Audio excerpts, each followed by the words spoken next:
nosotros a Elena Salvador García, que es ingeniera de diseño, juega en casa, pertenece al Instituto, o trabaja en el Instituto de Restauración del Patrimonio de la Universidad Politécnica de Valencia y es máster en Conservación del Patrimonio. Y también está Salvador Moret Colomer, que es arquitecto, yo creo que lo conocemos todos, formador en metodología BIM y autor del libro Guía Práctica de Revit, ¿no? Bueno, pues sin más les dejo con ellos. Nos van a presentar una comunicación que es HBIM, herramienta para la gestión del uso público del patrimonio arquitectónico. Adelante.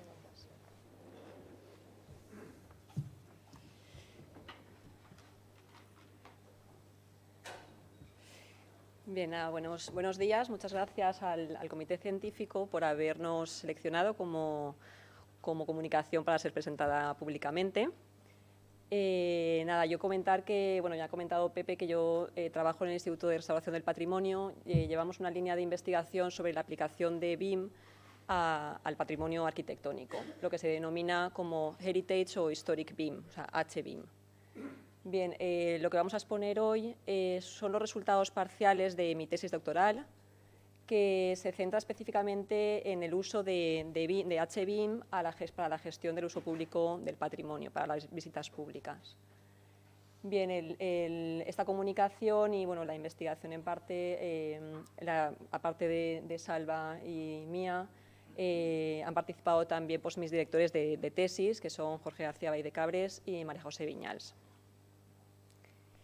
Bien, me gustaría empezar definiendo qué es el patrimonio arquitectónico. Brevemente, simplemente decir que son unos bienes que hemos heredado del pasado y que estos bienes contienen unos valores que pueden ser arquitectónicos, históricos o culturales, etcétera, y que nuestro deber como sociedad es conservarlos para transmitirlos a las futuras generaciones, ¿vale? Tanto conservar el propio edificio como conservar sus valores, los valores que tiene el propio edificio. Bien, ¿de qué manera podemos conservar el patrimonio? Pues de tres maneras fundamentales. La primera medida sería el conocimiento, la segunda sería la propia restauración en sí y la tercera el uso público que se le da al patrimonio. Bien, como comentábamos, la primera forma de conocer y de conservar el patrimonio es a través del conocimiento y la documentar, es importante conocerlo en profundidad y documentarlo, ¿no? Documentarlo, tanto el edificio actual, que sería a través de un levantamiento arquitectónico y otros estudios que se hacen previos.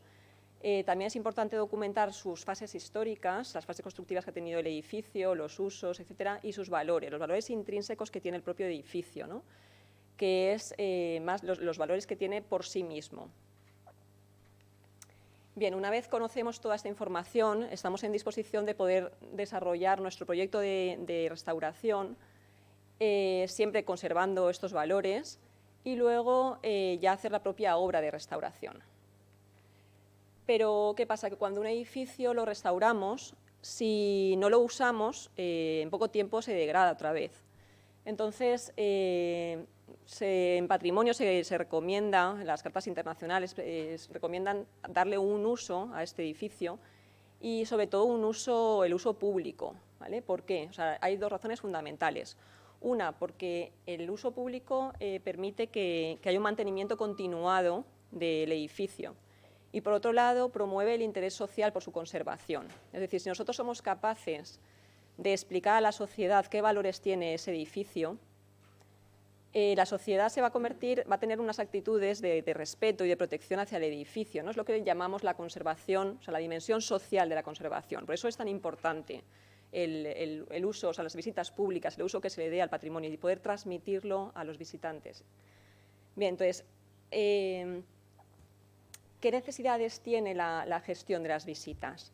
Bueno, pues por un lado hemos visto que el turismo, o sea, las visitas públicas favorecen la conservación del patrimonio, pero si ese turismo es excesivo o está mal gestionado, estamos poniendo en peligro el patrimonio y sobre todo también estamos evitando que haya una visita de calidad por parte del visitante, ¿no? Una experiencia positiva de esa visita. Entonces, tenemos principalmente dos medidas para poder gestionar las visitas. Por un lado, sería lo que llamamos la capacidad de carga recreativa, que es una técnica que se emplea para definir el número máximo de visitantes que puede visitar un bien patrimonial sin ponerlo en peligro y considerando que la visita tiene que ser satisfactoria para el visitante. Bien, este estudio se realiza aplicando una fórmula que tiene en cuenta distintos aspectos, ¿no? Como puede ser pues, el número, o sea, el grupo, o sea, el tamaño del grupo que tiene de las visitas, o también, bueno, ahora se me ha pasado. Por otro lado, bueno, la gestión de los flujos de visitantes también son muy importantes, ¿vale? ¿Por qué? Pues porque es importante saber cómo se distribuye esos grupos, esos visitantes, cómo se distribuyen en el espacio, ¿vale? Para ello lo que se hace principalmente es analizar primero cómo se comporta el visitante y luego, teniendo en cuenta la configuración del edificio, pues se analiza también, se toman en cuenta unas medidas para poder mover y distribuir esos visitantes en el espacio. Bien, otra parte muy importante que hemos dicho de las visitas públicas, de la gestión de las visitas públicas, es que tenemos que transmitir esos valores a los visitantes, ¿vale?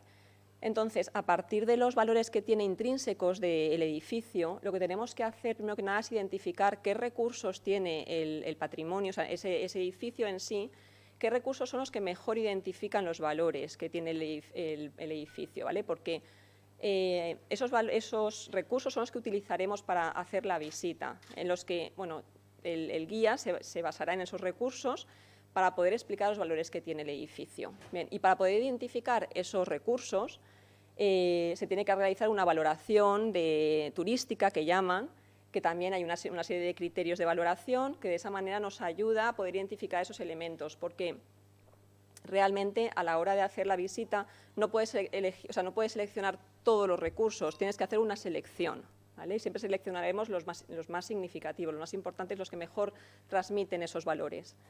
Bien, una vez tenemos identificados esos recursos, haremos el recorrido de la visita. El recorrido de la visita va a unir esos recursos y va a tener en cuenta también pues, cuánto tiempo vamos a necesitar para poder realizar el recorrido, ¿no?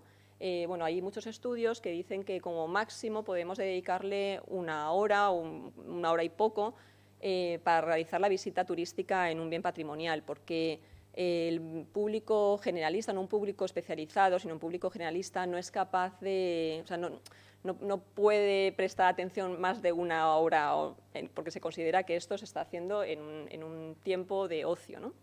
Bien, una vez tenemos todas las visitas, cuando ya hemos definido los recursos y hemos definido el recorrido de la visita, todo esto, ¿cómo se va a exponer? O sea, ¿cómo se va a explicar a los visitantes? Pues a través del guía turístico y a través de los materiales divulgativos, ¿vale? Ellos van a ser los medios que van a poder explicar estos valores. Bien, ¿qué problemática nos encontramos actualmente en la gestión de la información del patrimonio? Pues tanto en la parte de conocimiento como en la parte de restauración y en la parte de uso público, vemos que hay distintos agentes que participan, ¿no? Sabemos que está pues, el arquitecto conservador o el gestor cultural o el guía, etcétera, pero la información que proviene de todos estos agentes por lo general suele estar dispersa en distintos repositorios. Muchas veces está incompleta y está desactualizada, con lo cual no se dispone de una fuente fiable de información para poder tomar luego las decisiones más adecuadas, ¿no? Para la gestión. Bien, entonces, bueno, HBIM en concreto surge como solución a esta problemática. Hay bastantes, bueno, a nivel científico hay muchos estudios que destacan las ventajas que tiene BIM para documentar el patrimonio, ¿no? Tanto el estado actual como sus fases constructivas, bueno, se han realizado también familias patrimoniales específicas o se identifican también pues, y se registran las patologías que hay existentes, etcétera. Vale, en este aspecto hay mucha bibliografía. Y luego, pues también para el proyecto de restauración también, bueno, esto es un caso real, que es el proyecto de restauración de la estación de Canfranc, bastante reciente, también se aplica para estos casos.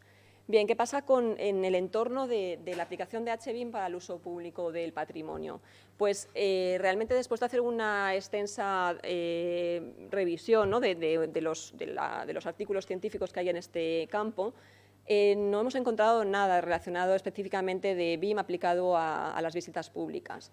Lo que sí que hay es una cosa parecida y que se podría trasladar, creemos que de forma relativamente fácil, y es que lo que sí que hacen es combinar los modelos HBIM, o sea, los modelos BIM, perdón, con el programa MassMotion, que es un programa de simulación y de análisis del comportamiento de los peatones.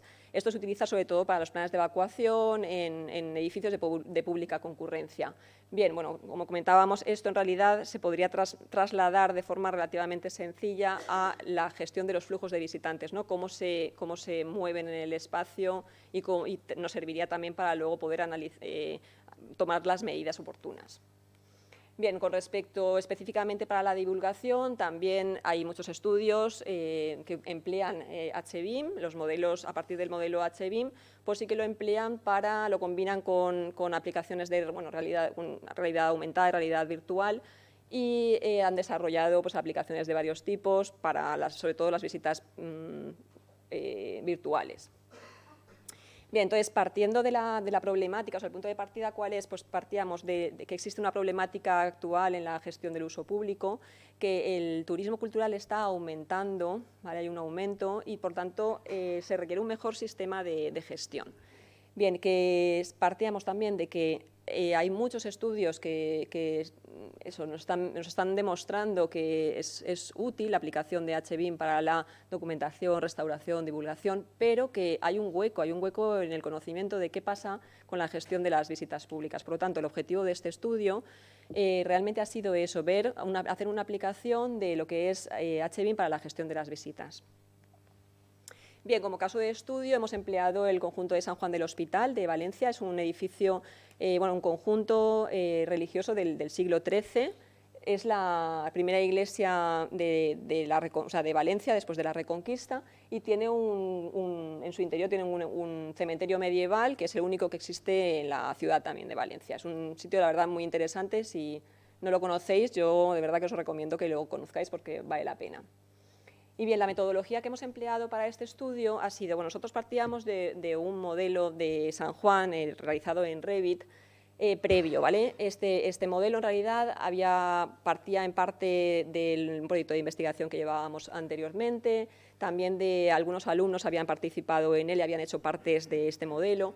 ¿Qué pasa? Que el modelo en realidad no se había hecho con un criterio único de trabajo, ¿no? Realmente había cosas duplicadas, había que limpiarlo, primero que nada completarlo porque no estaba completo para poder hacer la aplicación práctica y luego ya pues limpiarlo y ordenarlo. Y luego, por otro lado, también hubo que preparar y estructurar toda la información que queríamos introducir dentro del modelo y los entregables que queríamos obtener a través de esta aplicación fue lo que sería la valoración intrínseca y turística de los recursos, hacer un diseño del itinerario y luego calcular la capacidad de carga recreativa con HBIM. Bien, toda la información que hemos introducido dentro del modelo partía del manual que ha desarrollado María José Viñals y su equipo, Turismo Sostenible y Patrimonio. En este manual realmente explica la forma de valorar intrínsecamente mediante unos criteririos todos los recursos, te explica cómo tienes que hacer el cálculo de capacidad de carga. Es un manual de trabajo para los gestores culturales, para la puesta en valor de los edificios patrimoniales. Bien, Salva os va a contar los resultados que hemos obtenido. Nada, cuando quieras. ¿Puedo coger el micro de mano para levantarnos?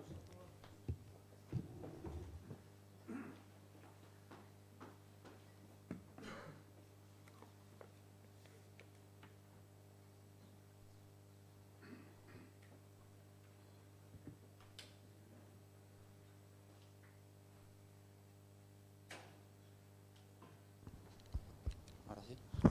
Genial. Ponle play cuando quieras. Sí, dale. Bueno, cuando Elena me pidió en el UBIM, justamente el año pasado, que colaborara con ella en este modelo de hacer un edificio en BIM, me pareció súper interesante porque a los que trabajamos con Revit el hecho de enfrentarnos a unos elementos poco usuales y cómo modelarlos eficazmente pues siempre resulta un reto. Sin embargo, mi sorpresa fue que me dijo que no, que ya estaba todo modelado, que había sido un equipo de personas, entre ellas Isabel Jordán, quienes habían modelado todo este conjunto hasta el más mínimo detalle. Que lo que había que hacer no era eso, era meter datos en ese modelo. Era meter datos para la gestión de la explotación turística y eso me dejó desconcertado porque se alejaba mucho de lo que yo sabía hacer. Entonces, al final, estuvimos trabajando porque todo partía de un ecosistema de datos, de una codificación bastante exhaustiva que había realizado María José Viñal para poder clasificar cada elemento y darle unos valores. Entonces, conforme yo fui aprendiendo cómo funcionaba esta clasificación, pues iba entendiendo cómo podía hacerlo. Me equivoqué muchas veces, por suerte, porque al principio intenté meter los hitos, que son los elementos visitables, como parámetros dentro de las habitaciones. Eso fue terrible, no servía para nada. Y entonces fui dándole vueltas. Conforme mejor entendía cómo se hacía, pues de qué manera podía hacerlo. Al final decidí que con un modelo genérico, que en 3D se representaba como si fuera un pin, ¿no?, de los mapas, y que en planta era una formalización mucho más sencilla, un círculo con 2 aspas, tenía bastantes ventajas. Eso, al final, lo que me permitiera en ese modelo genérico, en esa categoría, meter todos los parámetros que María José había pensado y que Elena estaba trasladando a su tesis. Entonces, nosotros podíamos seleccionar cada modelo genérico, darle, aquí no se lee muy bien, pero podíamos darle unos nombres y todos los parámetros, la atractividad, la singularidad histórica, etcétera. ¿Qué es lo que conseguíamos con eso? Pues, en un primer lugar, lo que podíamos hacer de forma muy sencilla, una vez habíamos pasado esa parte de teórico a práctico, al Revit puro, era generar una serie de planos que nos dieran información adicional. Por ejemplo, teníamos, en cuanto se pase el vídeo lo veremos, teníamos un plano donde podíamos ver la atractividad de cada uno de los elementos, marcando, aquí están por ejemplo los que son accesibles o no accesibles para personas con discapacidad, los que tienen mayor o menor atractividad con diferentes gradientes, o aquellos que tienen singularidad histórica, arquitectónica. Está todo clasificado.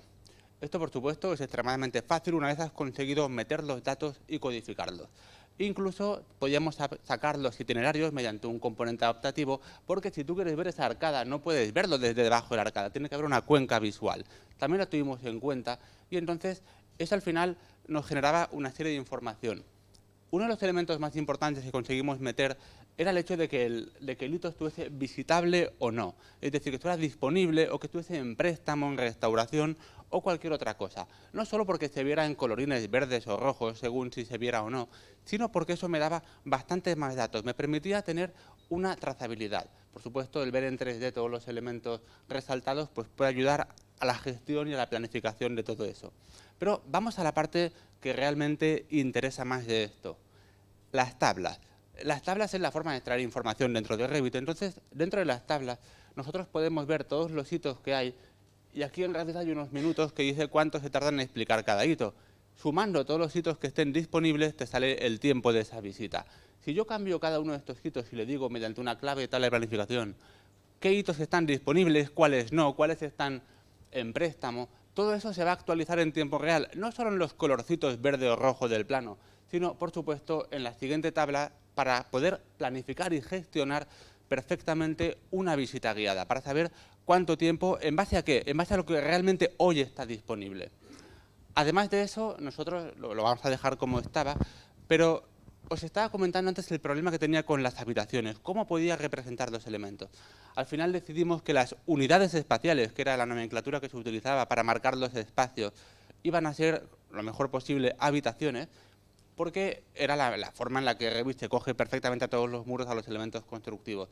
Sin embargo, estas habitaciones o unidades espaciales que aparecen aquí no son al 100% útiles, porque hay espacios que tú los tienes que utilizar para circulación, mobiliario fijo, etc. Eso lo resolvimos, por supuesto, con áreas y tenemos un plano de áreas donde nosotros dibujamos cada elemento. Vamos a ver, aquí vamos a ver en cuanto cambie de diapositiva, del vídeo, veremos cómo yo he generado una serie de áreas que con diferentes criterios marcaban qué superficie no era útil. Circulación, mobiliario fijo, conservacionista, etc. Todo esto son habitaciones y son áreas, no se hablan en Revit, sin embargo, mediante un Dynamo los podíamos relacionar y sacar la suma de toda la superficie no útil, lo que se llama superficie no útil de recreación, y restársela al área de la habitación generando la superficie útil. Y aquí, aunque no se lee bien, salía el estándar de proxémica, que es los valores de confort, tanto interiores como exteriores, para poder estar en un sitio a gusto y poder ver cuánto cabe en un grupo, cuánta gente realmente puede utilizar eso simultáneamente y cuántos grupos puede haber según la separación de ellos entre las cuencas visuales. Todo esto lo estamos haciendo directamente en Revit, mediante la introducción de ciertos parámetros.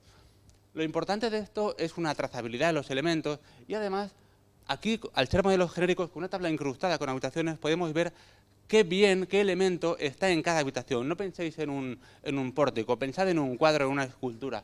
Si yo selecciono un elemento, por ejemplo, las cruces del tránsito, y las desplazo a otro sitio, por ejemplo, a la sala del museo, automáticamente aparecerá aquí, indicándome que están en esta habitación. Ahí lo vemos.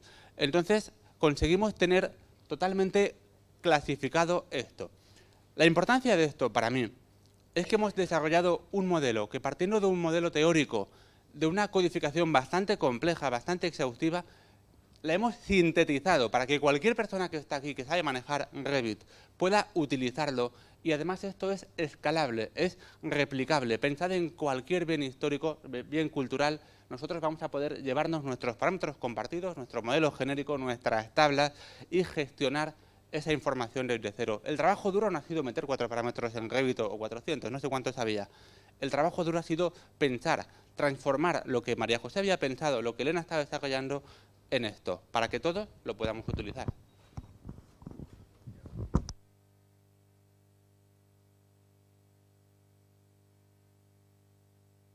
Luego, entre los dos. Sí, bueno, nada, simplemente comentar que... Ay, perdón.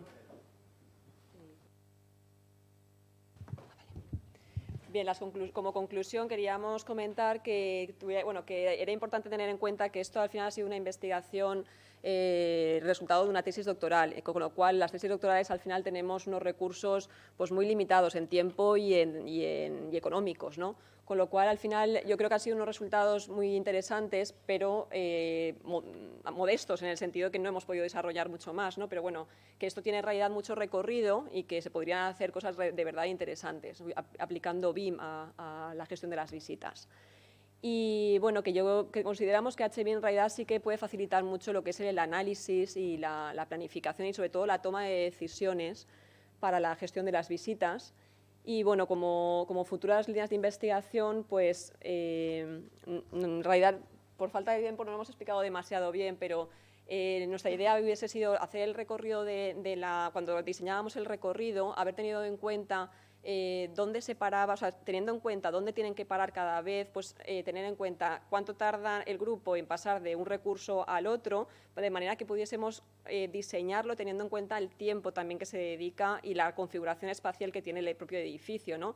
Esto en realidad, pues por un tema de verdad de falta de desarrollo de fondos y no hemos podido llegar a desarrollarlo, pero en realidad es muy, muy interesante. Y luego pues también que lo que he comentado antes, que creo que la simulación de los peatones, del Mass Motion con los modelos de BIM, se pueden aplicar, trasladar de forma relativamente sencilla a la gestión de los visitantes, porque ese trabajo ya está hecho, ¿no? A lo que sería la gestión de los flujos de visitantes. Y que lo interesante sería realmente aplicarlo a casos de estudio que tengan problemas de gestión del turismo, ¿no? En edificios que sean icónicos, ¿no? Tipo la Alhambra, o edificios que realmente tengan problemas de gestión y que poder aplicarlo y ver qué pasa, pues sería muy interesante, la verdad. Y no sé si querías comentar algo más tú.